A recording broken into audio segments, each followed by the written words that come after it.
بسم اللہ الرحمن الرحیم۔ السلام علیکم ورحمۃ اللہ وبرکاتہ۔ فرمان مصطفیٰ صلی اللہ علیہ وآلہ وسلم ہے کہ روز قیامت دو شخص اللہ رب العزت کے حضور کھڑے کیے جائیں گے۔ حکم ہوگا انہیں جنت میں لے جاؤ۔ عرض کریں گے الہی ہم کس عمل پر جنت کے قابل ہوئے؟ ہم نے تو کوئی کام جنت کا نہ کیا۔ اللہ عز و جل فرمائیں گے جنت میں جاؤ، میں نے حل فرمایا ہے کہ جس کا نام احمد یا محمد ہو دوزخ میں نہ جائے گا۔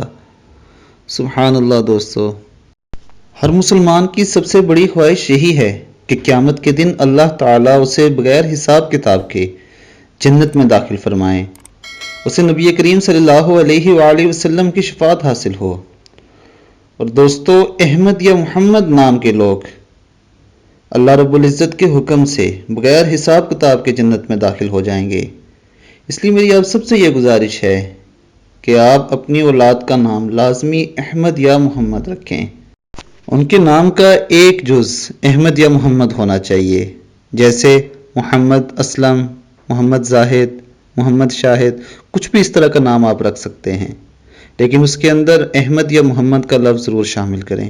اللہ تعالی ہمیں نبی اکرم صلی اللہ علیہ وآلہ وسلم کے فرمان پر عمل کرنے کی توفیق عطا فرمائے۔ السلام علیکم ورحمۃ اللہ وبرکاتہ۔